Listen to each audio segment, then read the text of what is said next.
Hello दोस्तों, star classes में आप सभी का स्वागत है। आज हम लोग इस वीडियो में वही पुरानी श्रृंखलाओं को आगे बढ़ाएंगे और आज का जो टॉपिक रहेगा आवेश का द्रव्यमान से तुलना। जी हाँ, आज का जो हमारा टॉपिक है आवेश और द्रव्यमान में क्या कंपेयरिंग है, उन सभी टॉपिकों का वन बाय वन हम लोग स्टडी करने वाले हैं। और जैसे ही मेरा टॉपिक जैसे ही ख़त्म होगा, इसके बाद हमारा जो टॉपिक होगा वह आवेश का क्वांटीकरण होगा।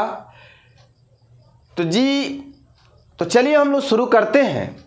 हमारा जो पहला टॉपिक है आवेश का द्रव्यमान से क्या तुलना है, उनके विषय में लोग स्टडी करते हैं। हम जानते हैं कि आवेश को Q से लिखते हैं। अगर बात करें आवेश को, तो आवेश को हम Q से लिखते हैं और द्रव्यमान को क्या M से लिखते हैं। मैंने यही पहले लाइन में लिखने का प्रयास किया है और हमने इसलिए लिखा है ताकि अगर हम बार बार जब वीडियो में लिखेंगे, अगर हम इन सभी पॉइंट को अगर हम वीडियो में लिखेंगे तो वीडियो आप जानते हैं बड़ा हो जाएगा। और जब वीडियो बड़ा हो जाएगा तो हमारा उद्देश्य यही है कि कम समय में आपको अधिक से अधिक चीज़ों को बताया जाए, और यह सोच करके मैंने यह लिखने का प्रयास किया है। अगर आप चाहते हैं स्क्रीनशॉट लेना तो आप स्क्रीनशॉट ले सकते हैं। तो हम बताना चाह रहे हैं कि आवेश को हम Q से लिखते हैं और द्रव्यमान को M से लिखते हैं। हमारा पहला लाइन यही है कि आवेश को हम Q से लिखते हैं जबकि द्रव्यमान को M से लिखते हैं। हमारा यह पहला पॉइंट क्लियर होता है। दूसरी बात बता दें कि आवेश का जो मात्रक होता है वो कूलाम होता है, जबकि द्रव्यमान का जो मात्रक होता है वह किलोग्राम होता है। हमने दूसरे लाइन में लिखने का, दूसरे पॉइंट में लिखने का प्रयास किया है कि आवेश का मात्रक कूलाम होता है जबकि द्रव्यमान का मात्रक किलोग्राम होता है, अर्थात केजी होता है। देखिए यहाँ केजी लिखे हैं। तीसरी बात हम लिखा है कि आवेश एक व्युत्पन्न राशि होती है, जबकि द्रव्यमान की बात करें तो द्रव्यमान एक क्या है, मूल राशि है। अब यह मूल राशि और व्युत्पन्न राशि होती क्या है, तो आप पहले इनको समझ लीजिए। मूल राशियों की अगर बात करें, यानी फंडामेंटल क्वांटिटीज की बात करें, तो आपको बता दें कि मूल राशियां वे भौतिक राशियां होती हैं जिन्हें व्यक्त करने के लिए किसी अन्य राशियों की सहायता नहीं लेनी पड़ती है। ये राशियां पूर्णतः स्वतंत्र होती हैं। इन्हें गणित के किसी साधारण नियमों द्वारा जोड़ा, घटाया, गुणा, भाग आदि जो गणितीय संक्रियाएं जो होती हैं, ये सब उन पर लागू नहीं होता है। मूल राशियों की जो संख्या होती है वो 7 होती है। मूल राशियों की संख्या कितनी होती है? 7 होती है। कौन कौन होता है तो जान लीजिए। लंबाई होता है, द्रव्यमान होता है, समय होता है, ताप होता है, वैद्युत धारा होता है, ज्योति तीव्रता होता है, पदार्थ की मात्रा होता है। मूल राशियों की अगर संख्या की बात करें तो मूल राशियों की संख्या 7 होती हैं। अगर आपसे पूछा जाए मूल राशियां क्या होती हैं, तो वे भौतिक राशियां, यानी मूल राशियां वे भौतिक राशियां होती हैं जिन्हें व्यक्त करने के लिए किसी अन्य राशियों की सहायता नहीं लेनी पड़ती है। ये राशियां पूर्णतः स्वतंत्र होती हैं। आपको एक बात और बता दें, इन राशियों को आधारभूत राशियां भी कहते हैं। और रही बात व्युत्पन्न राशि की, यहाँ व्युत्पन्न राशि जो आवेश एक व्युत्पन्न है जबकि द्रव्यमान एक मूल राशि है। तो व्युत्पन्न राशियाँ क्या होती हैं? मूल राशियों के सहायता से उत्पन्न जो होती है राशियाँ, उन्हें हम व्युत्पन्न राशियाँ कहते हैं। यानी हम कह सकते हैं कि व्युत्पन्न राशियाँ वे राशियाँ होती हैं जो मूल राशियों की सहायता से उत्पन्न होती है। देखिए व्युत्पन्न, जो उत्पन्न हो किससे? मूल राशियों से। चलिए अब अगला पॉइंट हमने लिखने का प्रयास किया कि आवेश, हम जानते हैं कि आवेश क्या होता है? वस्तु का गुण होता है। मैंने क्या बताया कि आवेश किसी वस्तु का गुण होता है। अब बात करें द्रव्यमान की, तो द्रव्यमान किसी पदार्थ की मात्रा होती है। ठीक है। और अगला पॉइंट में हमने लिखने का प्रयास किया है कि आवेश शून्य हो सकता है। जी हाँ, आवेश का मान शून्य हो सकता है, लेकिन द्रव्यमान का मान कभी शून्य नहीं हो सकता है। और अगली बात बता दें, आवेश नेगेटिव हो सकता है, पॉजिटिव हो सकता है, लेकिन रही बात द्रव्यमान की, तो द्रव्यमान हमेशा पॉजिटिव होगा, नेगेटिव नहीं हो सकता है। और रही बात अगला पॉइंट, तो हम जानते हैं, आपको बता दें, बिना द्रव्यमान का आवेश संभव नहीं है। बिना द्रव्यमान का आवेश संभव नहीं है, लेकिन बिना आवेश का द्रव्यमान संभव है। यानी कहने का तात्पर्य है कि बिना द्रव्यमान का आवेश नहीं हो सकता है, लेकिन बिना आवेश का द्रव्यमान हो सकता है। पॉइंट नोट करते जाइए।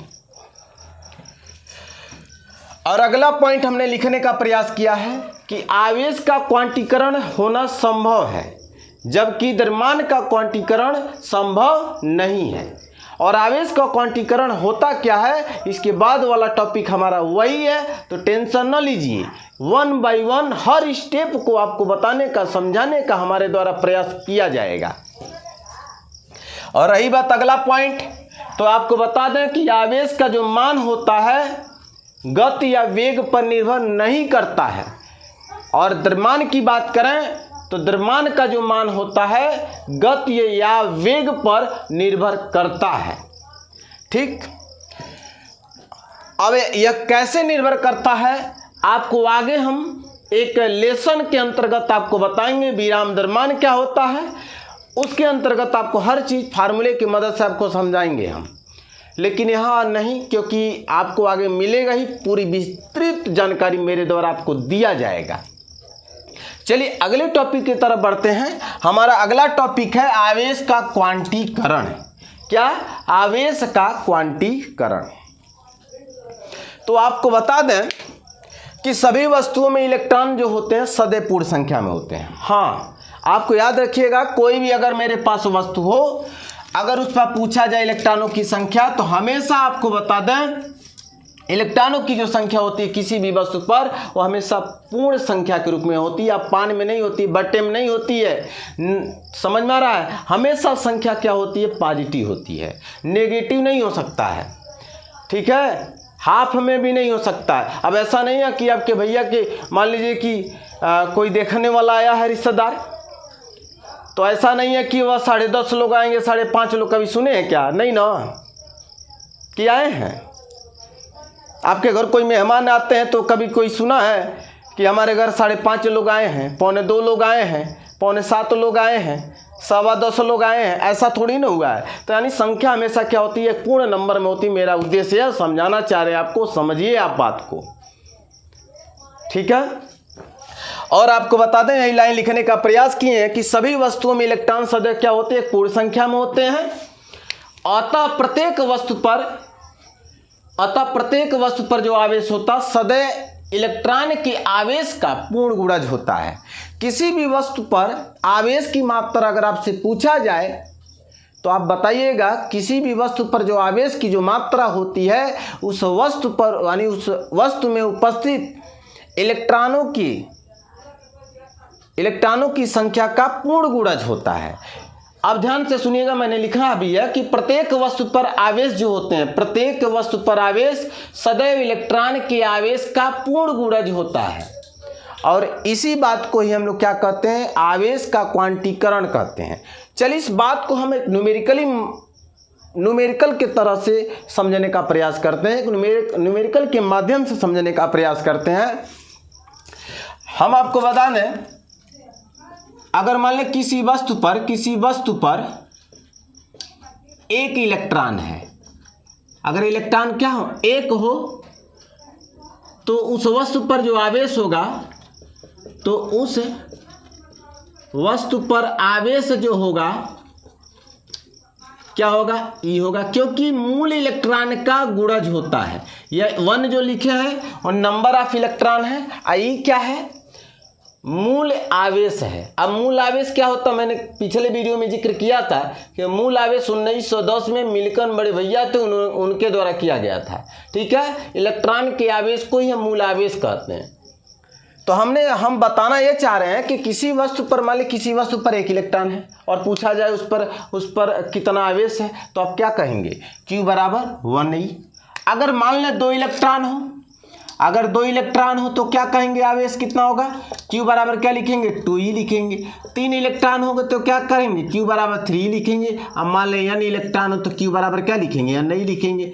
समझिए बात को। तो आवेश का क्वांटीकरण यही करा, किसी वस्तु पर जो आवेश होता है वह मूल आवेश का क्या होता है, अतः प्रत्येक वस्तु पर जो आवेश होता है इलेक्ट्रॉन के आवेश का क्या होता है, पूर्ण गुणज होता है, यानी Q बराबर या नहीं। और इसी बात को हम लोग क्या कहते हैं, आवेश का क्वांटीकरण कहते हैं। समझ में आ रहा है।